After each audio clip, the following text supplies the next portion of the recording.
Shalom, shalom, my brothers and sisters. This is another end time alert. End time alert number 18. Yashar'al's Great Migration, Part 5. Yashar'al's Great Migration, Part 5. My brothers and sisters, there are details, and I pray that you listen to each of the components to the Great Migration that I've posted here on YouTube. What are my intents? My intent is just to be obedient to Yahuah and do as I'm compelled to do. I suggest that you, upon listening to this and before listening to this, that you pray, that you ask for the Most High's guidance, that you ask for the Father to reveal to you whether this is the message of a false prophet or statements that are true and righteous. And I pray above all things that the Father is magnified, that Yahusha is lifted up, that he will draw all men to him. I pray, my brothers and sisters, I pray for the things that I see that are coming ahead. Many of us are unaware. But let us continue on this great migration, preparation, planning, things to consider, things to commit to prayer, and see if the Father will confirm or open your eyes and say something different. But whatever the case may be, I am doing as I am compelled to do, and that's discussing the details of the Great Migration, the preparations. Another component, picking up from part 4, that we need to consider is counsel and sound teachings. There are many brothers and sisters that desire to teach and speak. There are many that take on the role of leadership, but may not put a label by their names, but their action speaks differently. Whatever the case may be, whatever label you may take, to the outspoken person, to the individual that's alive, to the servant of the Most High, another believer, counsel is very important. Sound teachings are very important. Let me share with you a few verses that I've selected. And like with any scripture, you can read the whole chapter, read the whole book. It's important to study, pray, and you be the judge of whether this is appropriate. But for Yashar'al's Great Migration, we must realize that sound counsel, sound teaching is going to be paramount. Being able to discuss with one another that we trust, that have studied and prayed, and that seek to worship and obey the Most High. It's not about majority rule or how many people take one position over other. It's about righteousness, pure truth, righteousness from Yahuah. But let me share these 3 verses that I have selected regarding counsel and sound teachings. Proverbs 11:14 states, "Without guidance the people fall, but in a great counselor there is safety." There's only one great counselor, and that is the Father. And it is through His Spirit. It is through His Spirit that we will receive sound counsel. It is through His Spirit working to reach out to us, whether it's through another brother, another sister, whether it be through the donkey opening his mouth or the stones crying out. Let us be able to discern sound counsel wherever it may be coming from, but mainly that it's originating from the Father. In other words, it's originating from the Father, but whatever tool or whatever servant He chooses to project that message so that we can receive sound counsel. Let us understand that He is Almighty and He will reach out to us as He sees fit. Proverbs 12:15 states, "The way of a fool is right in his own eyes, but he who listens to advice is wise." Let me read that again. The way of a fool is right in his own eyes, but he who listens to advice is wise. And I'm just going to say, let us not just rest on that laurel. It's talking about sound advice, righteous advice. Proverbs 15:22 says, "Without counsel plans go wrong." Without counsel plans go wrong, but great counselors, they are established. Great counselors, again, these are individuals led by the Spirit of Yahusha, by the Spirit of the Father, by the Spirit of His sacrificed Son, who I believe are one. Again, I'm not here to debate you or to argue on that. But just know that in order to be a great counselor, that would mean the Yah in you, the Yahuah in you, that has established you in that position. Another component for this great migration, my brothers and sisters, are details. Who, what, where, when, and how. It is important that we learn to inquire of the Most High, inquire of the Father, ask questions pertaining to details. For there are details, there will be details in this process of Yashar'al's great migration. Keep in mind, I want to share with you Genesis, starting at Genesis chapter 6, starting at verse 13, and I'm going to go to Genesis 7:5. I'm going to read it briefly, and I would encourage you to read it at your own pace or hit rewind to replay this. Genesis 6:13, and Elohim said to Noah, the end of all flesh hath come before me, for the earth is filled with violence through them. And see, I am going to destroy them from the earth. Make yourself an ark of gopher wood. Make rooms in the ark and cover it inside and out with tar. And this is how you are to make it. The length of the ark is 300 cubits, its width 50 cubits, and its height 30 cubits. Make a window for the ark, and complete it to a cubit from above, and set the door of the ark on its side. Make it with lower, second, and third decks.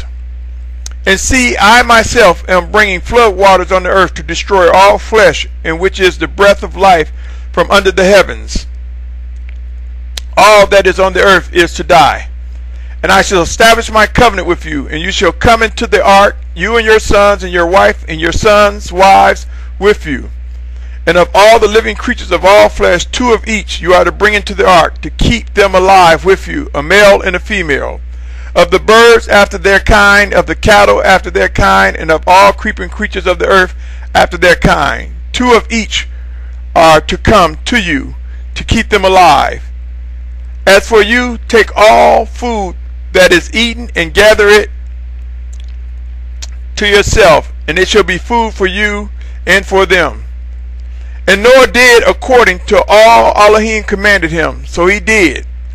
And Yahuwah said to Noah, come into the ark, you and all your household, because I have seen that you are righteous before me in this generation.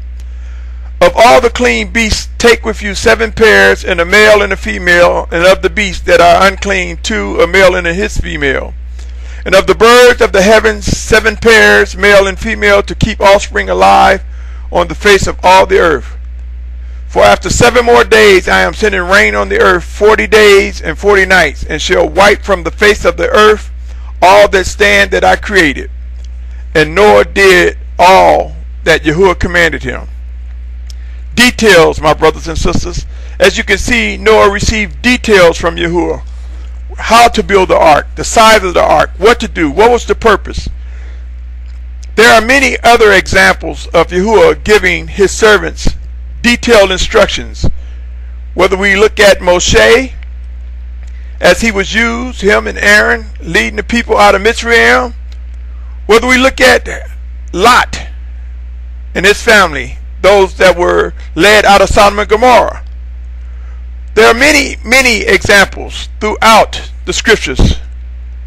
Examine them and you will see that Yahuwah provides the wisdom, the skill sets, and the direction and guidance of what to do. So there will be details in this great migration. Some of these details we may not like, but it is Yahuwah who have set the blueprint, who have set the design in motion. Another component, my brothers and sisters, is resources and navigation. I would encourage you to read Exodus 16th chapter. Because of its length, I will not take the time to read this chapter, but Exodus 16th chapter, examine it thoroughly. Jeremiah 10:23 states, O Yahuwah, I know the way of man is not in himself. It is not for man who walks to direct his own steps. No, even though many of us think we do direct our own steps, our steps have been influenced either by Yahuwah or the enemy. If we seek out and inquire of the Father and seek for the core of what it is that motivates us or is moving us, we will find that there are two powers that are fighting and struggling well, one's struggling, the other one isn't struggling. And that is, the enemy is struggling, but the other power is almighty. But they reach out to us, and it is the battle within us. So, it is Yahuah that we should seek to direct our path. Let us not lean to our own understandings, my brother. Another verse, well actually two verses, Proverbs 3, 5, and 6. Trust in Yahuah with all your heart. Lean not on your own understanding. Know him in all your ways, and he makes all of your paths straight. This is Proverbs 3, 5, and 6. Trust in Yahuah with all your heart. Not your brother's heart, your sister's heart. Not your friend's heart, your husband or wife's heart. Not your mother or your grandmother's heart. Trust in Yahuah with all your heart, and lean not to your own understanding. We are not to lean to our own understanding, but let us lean to the understanding that we receive by the Spirit of Yahusha. Know him in all our ways, and he makes all our paths straight. In knowing him, we will get clarity and understanding. So when it comes to navigating, how, when are we going to leave? When are we going to come together? Where are we going to come together? All this will be directed, and proof will come. Unequivocal, phenomenal proof will come to each of us, and we'll know when to move and where to move to and how to get there. Yahuah will guide us. I am only doing as I once stated before, as I am compelled. Just prepare your minds, body, and soul for when Yahuah call and present you with the proof that you need to press forward, you would be ready. Another thing on this great migration, my brothers and sisters, right rulings, compliance, judgment.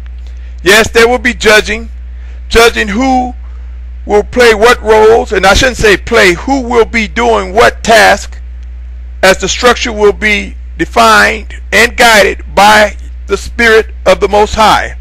Yes, there will be structure, there will be right rulings, there will be judgments. We must be in compliance, and those who kick against the pricks, may Yahuah have mercy. For we see in days of old, there are times when those who tried to get in the way of what the Father was doing, some were led to death. Some experienced death, sickness. Some experienced blindness. Some cases people drop dead. I know it might sound like extreme, but these are realities. There are some good things that we see, or I should say warm fuzzy things, but there are some hard decisions. That's good. I mean, it's hard decisions, but there's no pleasure in it. But Yahuah's word will be fulfilled. It will come to pass. And knowing this, there are hard decisions that will lead to some of us being put to sleep. Some of us becoming sick. Some of us becoming victims of severe storms and catastrophes and events that will humble us enough to listen to the voice of Yahuah in the quietness and the still of silence. Let me read 3 scriptures to you. Leviticus 24:22. You are to have one right ruling for the stranger and for the native, for I am Yahuah your Elohim. So it's a right ruling. We're not going to discriminate. Straight from Yahuah. 2 Timothy, that was Leviticus 24:22. 2 Timothy 4:2. Proclaim the word, be urgent in season and out of season. Reprove, warn, appeal with all patience and teachings. That's 2 Timothy 4:2. Next I will read 1 Peter 4:17. Because it is time for judgment to begin from the house of Elohim, and if firstly from us, what is the end for those who do not obey the good news of Elohim? 1 Peter 4:17. Again, because it is time for judgment to begin from the house of Elohim, and if firstly from us, what is the end of those who do not obey the good news of Elohim? So you see, my brothers and sisters, judgment began at the house of Elohim first. There are some details and structures. I pray that you play this over and over again. Listen carefully, for truly we are in the days of the preparation for the great migration for Yashar'al. Consider the details to be vital, my brothers and sisters. Discuss them amongst mores and counselors and teachers. Discuss them amongst brothers and sisters, and pray earnestly, my brothers. More to come. Shalom.